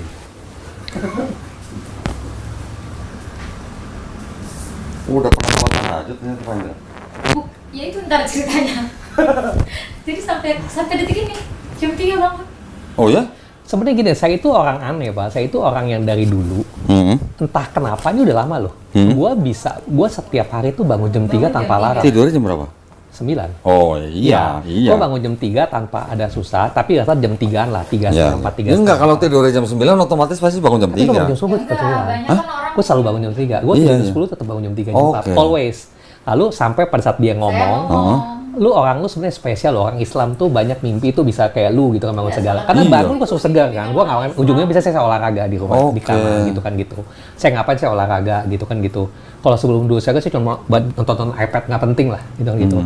Lalu ya udah terus dia suruh saya coba intinya sholat tahajud gitu kan. Oh ya udah dia sebelum sholat tahajud saat sholat sajadah. Dia sebenarnya kan gue selalu mempertanyakan. Gue lihat tuh kan sajadah, maaf kata ngomong ribet banget sih, lu kan doa aja harus pakai ini itu kemana, apalagi kalau masih tenteng-tenteng lu ribet banget sih, maksud gua lo. Kan enggak, di prinsip saya kan kayak saya menganggap hubungan seperti Yesus kan kita dengan Bapak tuh kan hangat dekat kan. Kok ribet banget tuh, kemana harus tenteng sana sini ribet. Udah tuh pada saat dia mulai suruh saya sholat yang tahajud doa kan, termasuk yang si doa si ini nih, apa yang 100 kali itu doanya si Yunus ya, Nabi Yunus kan pagi-pagi kan, ya udah. Terus pagi-pagi doa Yunus kan gitu. Gua doa dong sekali kan. Gua versi gua kan belum tahu urutannya nih. Gua tahu lo kan berlutut, ya udah gua lutut lah. Gua tahu nih caranya nih kan pegang begini. Gua coba kan begini sikap. Iya. Gua ikutin, gua kan bego-bego udahlah. Bagi gua kan gini, pada saat itu saya ngomong ke dia kan. Hubungan gua dengan Allah nih bukan personal gua dengan dia. Cara gua berkomunikasi gua lakukan cara gua dulu menurut gua. Gua bilang gitu. Udah tuh, dia nggak tahu dia gua lakukan dulu. Nah, pada saat itu awalnya saya nggak berlutut, yang tiap pagi itu saya lakukan tiap pagi, misalnya udah hampir sebulan saya nggak putus loh, ya kan, gitu. Saya berlutut kayak biasa kan nggak nyaman, gitu kan udah. Terus setiap kali kan dia nanyain, lu pakai sajadah nggak? Gue bilang, aduh ribet banget sih lo pakai sajadah segala lah. Gue bilang kayak apaan aja, gue bilang gitu kan gitu. Doa aja harus nenteng sana nenteng sini kayak apaan lah. Nggak simpel, gue kan orang luar kan, ngapain sih lo kayak gitu? Udah gitu kan gitu. Nah itu lucu banget. Jadi saya pas lagi doa pertama, gue coba berlutut tuh. 100 kali itu kan panjang ya? Ya lumayan lah. Panjang lah, ya kan? Gua pas berlutut, tengah-tengah, anjir sakit banget kaki gua. Pas gua berlutut kan di lantai. sakit banget kan gitu. Makanya gua, perlu sajadah. Iya, makanya. Terus gue sampai nengok ke atas. Sakit ternyata kaki gue begini ya, kan, gitu. Nggak disumpah gitu. Sakit ya ternyata kaki gue begini kan. Udah tuh gitu kan gitu. Terus baru minta sajadah. Gue pas cobain sajadah dia kan. Oh kok gini ya gitu sakit nih. Oke. Nah, terus gue pada ngerti kenapa sih lu orang butuh sajadah. Mas gue cuma pikir, terus satu lagi tuh sekali. Iya kan gitu. Kan sajadah ada di kamar tidur dia, gitu kan gitu. Kalau gue lagi pagi-pagi atau doa, ngelihat saya mungkin karena masih kan gue nggak pengen ada orang lah ya, gue ke kamar satu, gitu. Pada saat gue ke kamar ruangan yang buat ada satu lah buat olahraga gitu, begitu gue masuk, itu kamar kan yang dibersihin, gue betul begini kan, buat cium kan itu kan ada ya kayak karpet olahraga kan, itu bau banget, pas gue cium, anjir bau banget kan, terus gue senyum sendiri. Oh iya ya, mungkin gua tahu lah, bukan itu manfaatnya, gua tahu. Tapi gua ngomong ke dia, itu kayak jawaban yang di atas langsung ke gua deh, gitu. Maksudnya, itu jawabannya. Lu nggak usah tahu ngejelimet panjang lebarnya itu apaan, lu nggak pakai kaki lu sakit kan, gitu. Terus besok kan lu nggak pakai, itu kotongmu tuh bau kan, lu cium sendiri kan. Ya udah, lu udah tahu lah. Terus gua ngomong ke dia ketawa, gua bilang enggak lah, bagi gua oke lah. Gua bilang oke, nggak apa-apa, gua pakai sajadah. Gua tahu ini bukan untuk kaki sakit, tapi bagi gua maknanya simpel. Kalau gua pakai ini kaki gua nggak sakit. Gua ngomong itu dulu aja lah penerimaan gua. Iya benar, udah nggak apa-apa. Tapi nanti pelan-pelan Pak Hendra nanti belajar juga. Kenapa kita harus sholat? Nah itu. Iya betul. Kenapa kita harus bersujud? Ya. Nah, sedangkan nabi-nabi yang lain sebelumnya pada sujud, ya kan? Kenapa kalau kita mau mengaku beriman pada mereka, kenapa kita nggak ikut sujud? Itu maksudnya. Sujud itu bisa jadi seperti ini. Otak manusia itu kan butuh darah dan oksigen. Tapi kalau kita begini, diam, duduk, berdiri, bagian atas kepala kita ini nggak bisa dapat darah dan oksigen secara optimal. Menurut kedokteran nih. Iya. Baru bisa dapat darah dan oksigen secara maksimal ketika kepala kita sujud. Satu. Yang kedua, Pak Hendra, kalau bercanda sama temennya, ditepok bahunya gini, marah nggak? Nggak. Ah lu gitu. Iya. Marah nggak? Nggak. Kalau ditepok pahanya gitu, ah lu marah nggak? Nggak. Tapi kalau palanya dikelepak marah nggak? Emosi. Iya. Berarti apa? Kepala kita adalah bagian tubuh kita yang paling mulia kan? Betul. Kita diperintahkan meletakkan bagian tubuh kita yang paling mulia di tempat yang paling rendah. Oh. Artinya apa? Artinya kan kita bukti bahwa kita menghamba kepada pencipta kita. Itu maksudnya. Iya. Ya, makanya Nabi juga diajarin bersujud, umatnya juga disuruh bersujud. Nah, kalau kita mau beriman pada Nabinya, kenapa kita nggak ikut bersujud? Lah Yesus juga sujud gitu. Iya sih, tapi transisi itu yang kadang-kadang jawaban ya bagi saya kan personal ya. Orang bilang kebetulan, tapi biasanya jawaban yang langsung. Termasuk yang pada saat saya awal-awal tahajud itu tuh, yang soal subuh itu kan. Gitu kan. Itu kan dia kan nggak tahu gue bangun nggak bangun, dia kan tidur jujur ngomong, dia kan nggak tahu faktanya kan. Orang pertama di rumah selalu adalah saya, gitu kan ceritanya kan. Bahkan anjing saya nggak sadar saya bangun, itu kenyataannya lo gitu kan gitu. Nah lalu saya bangun, hari pertama emang refleks saya kan bangun jam 3, ya kan, ya 3.15, bagi gue kan tidak perlu jam lah, bagi gue asal gue bangun selama di bawah 3:30 gue jalanin. Waktu metabolisme badannya gitu tuh kan, udah gitu. teratur banget ya? Iya pokoknya gue ada jam segini, oke jam segini. Terus tiba-tiba pas hari ketiga, aku tergoda tuh, aku mau set alarm lah di smartwatch gue, alarm pasti bangun dong. Terus tiba-tiba gue set, gue batalin. Gue ngomong kayak atas, tapi secara pribadi. Kalau emang lu mau gue lanjutin doa pagi, gue nggak mau set. Gue mau lihat gue kebangun sampai kapan. Gue nggak kebangun, gue stopin. Gue udah nantang lo. Gue nggak kebangun, gue stopin. Gue bilang gitu kan gitu. Gitu. Kalau nggak kebangun, gue stopin. Iya kan gitu. Harus ditantang. Gitu. Terus udah tuh, intinya tuh kebangun lagi. Gue kan mau tes berapa lama dong, sampai ada satu hari masih dalam di bawah seminggu, ya ribut tim saya sampai jam 11 malam, masalah beginian kan. Itu udah ngantuk banget kan gue kan waktu di jam 11 tuh kan, masih ngantuk? Nggak, karibut jadi seger kan, itu tidur juga susah tau nggak sih kan gitu. Pokoknya intinya itu aku ketidur pasti di atas jam 11, gue udah tahu tuh, ini pasti gue bablas. Katanya? Gue udah tergoda nih, gue mau set, mau set timer, terus gue nantangin ke atas. Secara logika gue nggak akan kebangun. Pasti, gue di jam 11 baru mau makan loh. Nggak akan mungkin jam 3 gue bangun. Ini bablas jam 5. Tapi kalau lu pengen gue beneran bangun, kalau gue beneran bangun, tanpa gue ada rasa ngantuk atau apa, gue akan terusin terus. Sampai jangka panjang. Gue ngomong gitu kan gitu. Nggak taunya? Gue kebangun jam 3. Sama jam 3 tetap bangun? Iya, itu kebangun jam 3, jujur gitu kan. Udah segar ya, udah sholat segala, gue balik tidur kan sudah setengah mati dong ya. Terus akhirnya kepasan tidur jam 4-an, jam 5 gitu, bangun celeng banget kan. Celeng banget. Nah di situ gue kayak nganggap, gila ya gue sampai gue tes lagi sekali lagi pas lagi nginep di rumah. Masih nggak terima juga. Masih nggak terima, gitu loh. Karena bagi gue nggak mungkin, misalnya gue ngetes loh ceritanya, kayak ya ini kan antara personal lah, mungkin saya bilang ke dia kan gitu, lu nggak usah urusin cara gue berhubungan dengan pencipta gue gitu. Kalau gue nganggap ini cara gue komunikasiin cara gue dulu, gue bilang gitu kan, lu nggak usah atur, gue bilang gitu kan cara gue gitu kan gitu. Mungkin kalau bagi lu itu tidak sopan, terserah lah. Bagi gue bilang ke dia, yang tahu hati gue, niat gue tuh yang di atas, nggak ada orang bisa nilai gue. Gue bagi gue begitu loh ceritanya. Dan itu kejadian terus sampai satu titik akhirnya gue ngalah. Udahlah, mulai sekarang gue set aja di timer deh. Udah gue ngalah aja deh. Karena kalau gue terus pasti ada endingnya kan, gue pasti akan bablas. Lalu gue cari pembenaran. Tapi kan gue udah nyoba berkali-kali, waktu itu gue kebangun. Gitu. Nah sekarang udah tanda petik bukan ngalah ya. Udahlah, gue pakai timer di jam tangan gue. Tapi pada saat saya ngetes itu mungkin di 20 hari pertama, Pak. Gue kebangun terus. Mau jam berapapun itu gue kebangun. Karena dia nantang. Emang gue setiap mau tidur gue nantangin. Gue mau tahu gue kebangun nggak? Gue mau tahu gue kebangun nggak? Gue mau tahu kebangun nggak? Gitu loh. Dan itu selalu kebangun. Itu juga terutama yang kalau Sedangkan kita yang di Islam, dia tuh kayak nangis mulu kan, karena dia nggak ngerasain tuh. Kan saya lah bilang, gila ya Allah maha baik banget ya, dia nggak ngerti apaan sih gitu. Gitu. Sebenarnya Allah tuh sayang banget sama dia. Iya. Jadi kita di mata Islam kayak, gila lu tuh disayang banget. Kita disayang banget. Allah tuh sayang banget sama semua manusia sebenarnya. Allah kalau mau bikin semua manusia di bumi ini Muslim, bisa nggak? Bisa. Mudah sekali. Oh ya, ngomong satu. Sebelum dia ngomong, kan diem-diem berapa bulan lalu, saya ada teman saya yang juga teman-teman Muslim. Saya udah ketemu sama kayak guru dia lah, ustadz dia lah.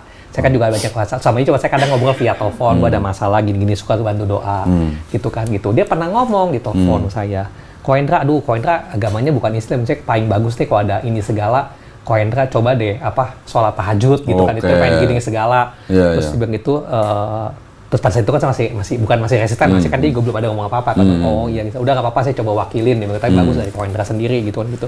Pas itu dia ngomong, soalnya itu sholat tuh paling berat jam 3 pagi. Padahal gue tau gue akan mau jam 3, jam setengah 4. Gue nyotin, aduh, sorry deh Ustadz deh, kalau jam segitu mah nggak bakal gue konsisten jalanin, sekali-kali mah oke. Itu gue ngomong loh. Pada saat dia ngomong, beberapa bulan kemudian, itu kan aku tes. Ya kan gitu. Saat tes akhirnya satu titik ya akhirnya mungkin yang di atas nyadarin gue ya. Kan satu titik oke, gue bicara gue tanda petik nantang. Dia udah kasih jawaban. Satu titik gue nggak, udahlah, gue kan tahu udah. Kalau gue terus-terusin berarti kan gue nyari sampai tidak. Udah saatnya gue ngalah, tanda petik lah. Gue tahu posisi gue. Nah sekarang gue pakai timer. Tapi sebenarnya nggak timer ini bunyi pun, gue selalu bangun.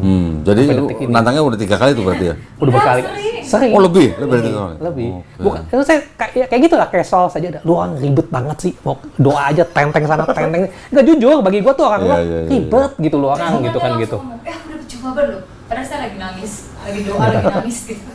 Oke lah. Ya itu kecil-kecil lah. Gitu. Itu personal kan. Yang penting sekarang daftar dulu lah. Ya daftar dulu. Yang penting nanti setelah daftar baru belajar lagi. Yang dipelajarin bukan cuma cara atau bacaan dan segala macam, tapi hikmahnya di balik itu. Jadi ketika kita melakukan, kita bener ya, Allah menyuruh kita begini karena ini kita tau gitu. Udah. Justru saya pengen mendalam itunya dulu gitu, karena kan kalau soal pelafalan ada tentu sih text time. Saya pengen nggak mau terjebak ke. Ini insya Allah ya, nanti kalau Pak Hendra sudah belajar ngaji, nanti ada bukunya, ada buku Iqra, nanti sampai harus bisa baca Quran. Ketika Pak Hendra baca Quran dalam bahasa Arabnya dan Pak Hendra tahu artinya, jangan panggil saya kalau nggak nangis ya. Udah gitu aja ya. Ini kita ingetin ya, ini hari ini nanti insya Allah kalau Pak Hendra sudah belajar baca Quran dan tahu artinya dan bacanya benar, pengalamannya nanti boleh sharing ke saya. Oke. Sekarang kita yang penting melakukan prosesi syahadat dulu supaya disegerakan. Ini kan kebaikan ya. Kebaikan itu harus segerakan. Oke, kalau gitu tadi KTP-nya digital sih. Tolong diperiksa dulu sama Pak Hendra.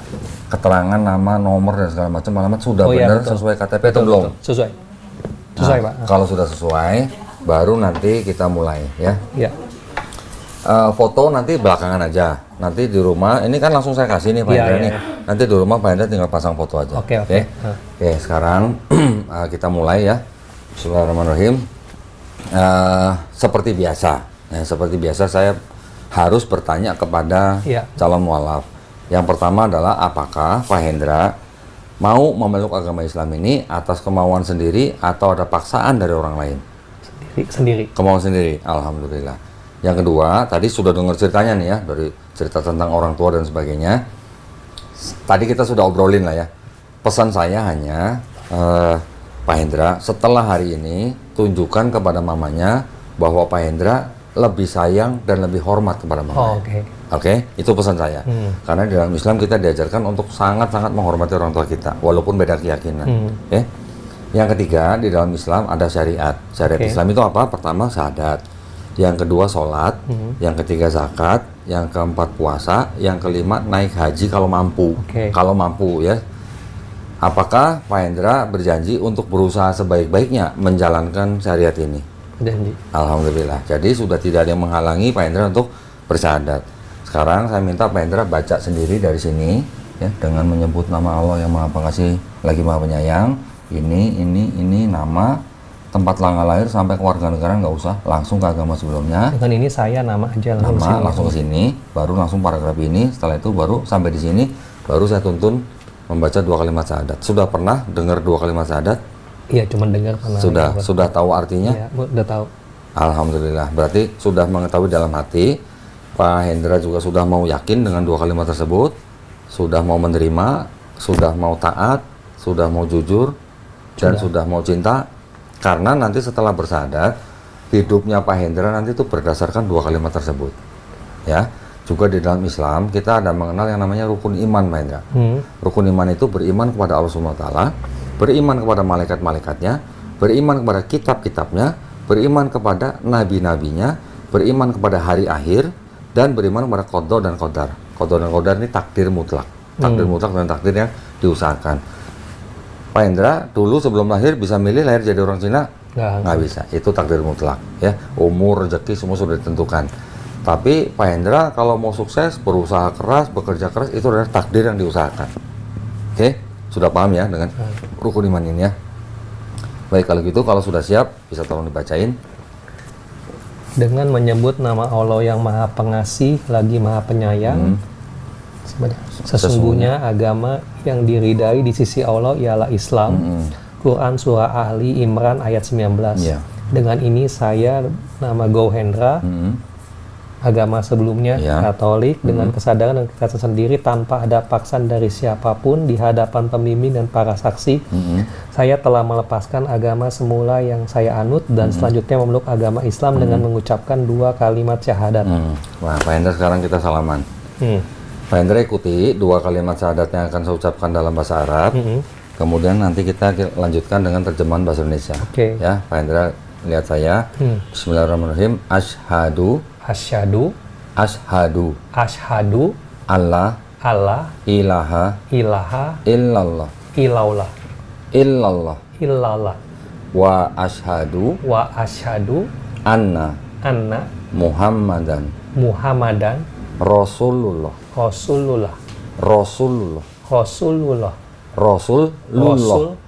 Ya, kita ulang ya. Bismillahirrahmanirrahim. Asyhadu Allah ilaha illallah wa asyhadu anna Muhammadan Rasulullah. Alhamdulillah, Pak Hendra udah muslim sekarang. Ya, muslim, orang yang berserah diri kepada pencipta kita ya. Saya peluk dulu dong. Oh iya. Saudara saya yang baru nih, saudara saya seiman nih, istiqomah insyaallah ya. Amin. Ya, Pak Hendra tolong tanda tangan di atas materai. Ya.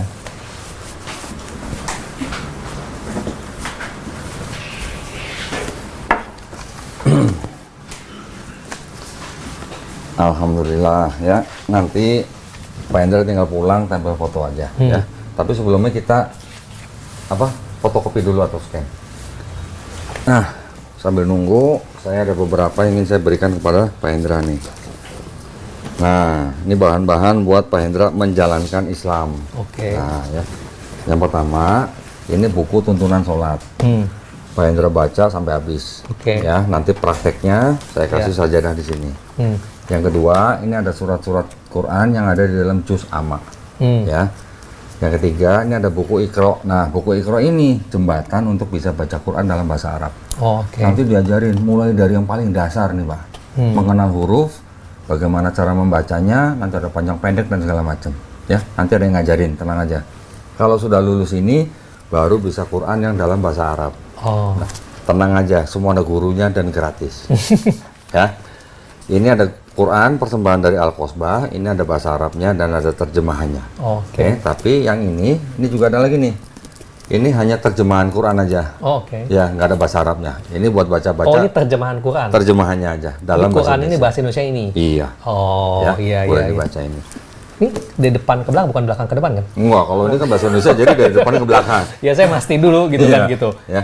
Kalau nah gini, Pak Hendra tolong dipelajarin bagaimana nanti adab seorang muslim memegang mushaf Quran. Oke. Ya, yang ada bahasa Arabnya.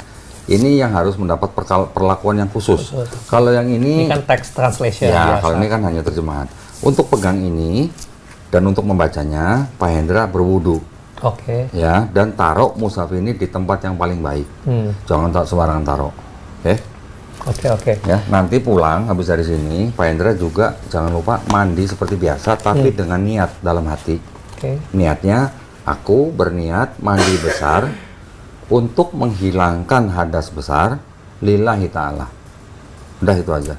Aku berniat mandi besar untuk menghilangkan hadas besar lillahi ta'ala. Ya, sebenarnya di situ ada niatnya dalam bahasa Di Arab, sini tapi kan? Iya, untuk pertama-tama pakai bahasa Indonesia aja nggak apa-apa. Ya, Dalam oke. hati aja, ya nggak usah diucapin. Untuk praktek sholatnya, ya selama nanti sambil menunggu guru, saya kasih ini ada sajadah. Cuman sajadahnya mungkin nggak setebal yang di rumah nih ya. Tapi di sini ada bacaannya. Nah, kalau belum hafal bacaannya bisa sambil baca ini. Iya. Oh, bisa sekali ada tulisannya langsung. Ya, gitu. di sini ada, di sini juga ada. Iya, Ya, ini untuk baca, ini untuk praktek. Iya. Mungkin kalau dulu kita kuliah nyontek, ini kasih contekan lagi.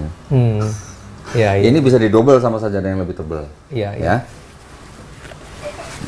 Oke, ini saya masukin sini. Ini juga ada sarung nih. Wah, sarung persembahan dari Atlas. BHS Tech. Nah, sarung Atlas ya. Mudah-mudahan bermanfaat buat sholat nih. Udah sunat kan? Nah, jadi buat sholat nih ya, saya masukin semua. Ini juga ada ya sejumlah uang nih. Buat apa? Ini uang zakat. Oh, oke. Ya, zakat itu yang berhak menerima salah satunya adalah orang yang baru masuk Islam. Oh, gitu. Seperti Pak Hendra. Nggak ngelihat kaya miskin. Pokoknya zakat ini adalah hukum di dalam Islam yang memang diperuntukkan salah satunya adalah untuk orang seperti Pak Hendra yang baru masuk Islam. Oke. Jangan dilihat jumlahnya Pak, nggak sampai 2 miliar Pak. Oke. Alhamdulillah.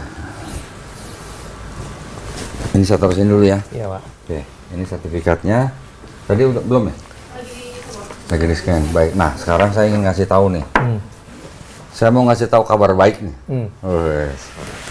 Di dalam Islam, kan tadi saya cerita, setiap bayi yang lahir adalah sebenarnya fitrah atau muslim.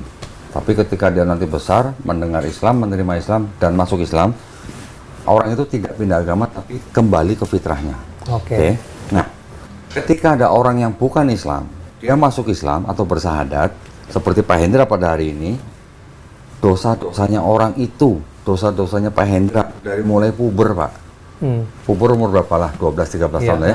Sampai hari ini, dosa-dosanya Pak Hendra yang selama ini mungkin menyembah manusia, diampuni Pak.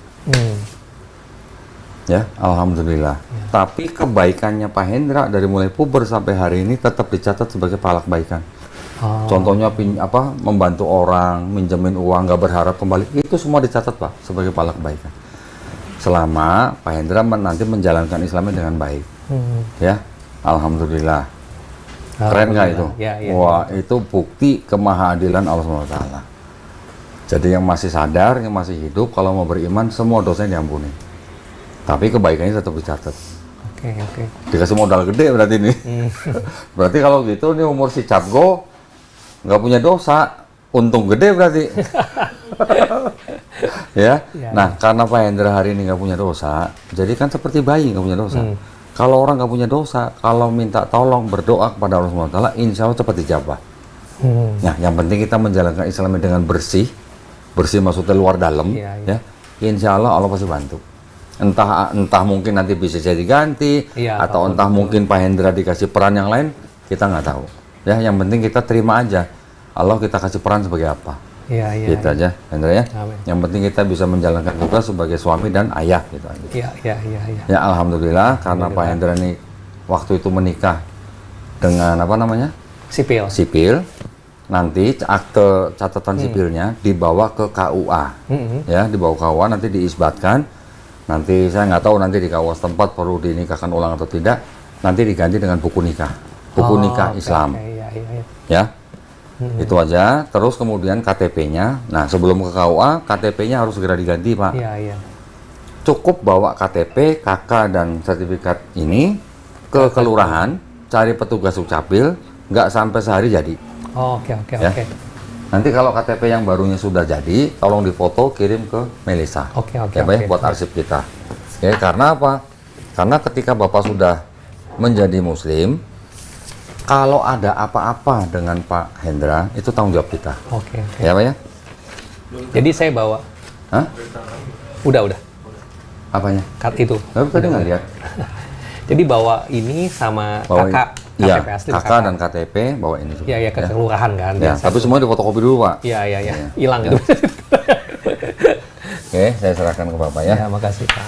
Ada pertanyaan, Pak? Enggak ada, belum ada saat ini. Cukup ya, nanti sambil jalan, Bapak nanti save nomor saya. Apapun pertanyaan Bapak, insya Allah saya jawab sepengetahuan saya. Iya. Kalau saya nggak tahu, nanti saya tanya guru saya.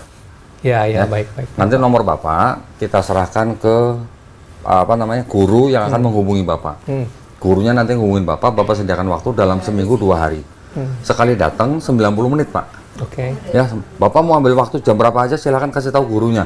Saya mau jam 6 pagi, silakan. Boleh, Pak. Kasih tahu alamatnya, kasih tahu jamnya. Nanti guru itu datang sesuai dengan kesempatan yang Bapak bisa. Ya. Oke. Bapak nanti diajarin niat, diajarin wudhu, diajarin sholat sama guru itu.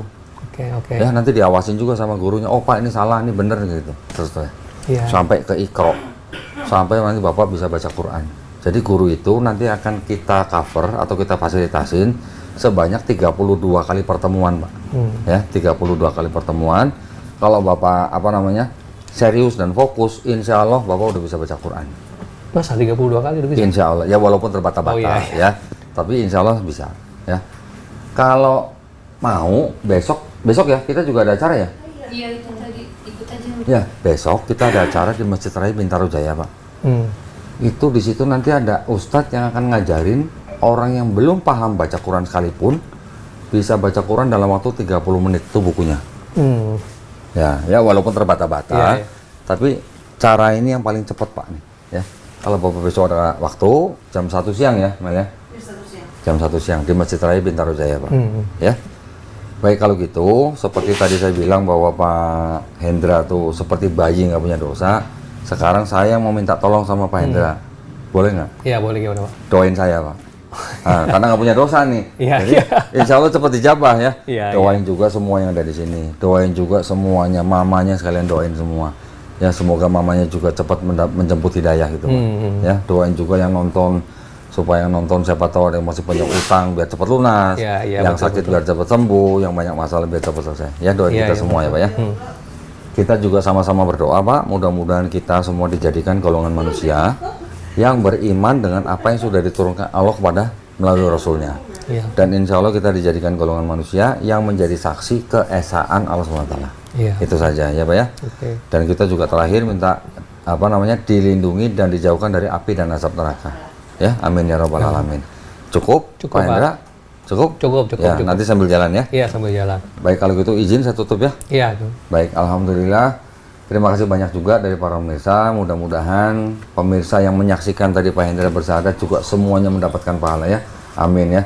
Dan juga para pemirsa yang ingin mendukung perjuangan dakwah kami untuk pembinaan para mualaf, dipersilakan untuk mengirimkan ke Bank Muamalat dengan nomor rekening 3030 300 atas nama Yayasan Garda Mualaf Indonesia.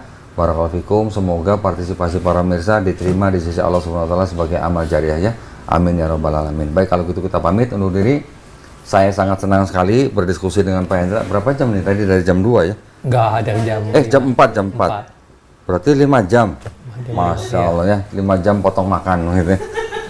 Alhamdulillah, terima kasih banyak. Sekali lagi selamat ya buat Pak Hendra ya. Wabillahi taufiq wal hidayah. Wassalamualaikum warahmatullahi wabarakatuh. Sekali lagi selamat Pak. Ya, makasih Pak. Pak, jangan merasa, aduh udah tua, terlambat belajar. Nggak ada kata terlambat. Ya Pak ya. Alhamdulillah, ini tolong diterima. Dari teman, karena sering lihat teman sholat, sering lihat teman ngaji. Saya pergi dari rumah, saya udah bulatkan hati untuk masuk ke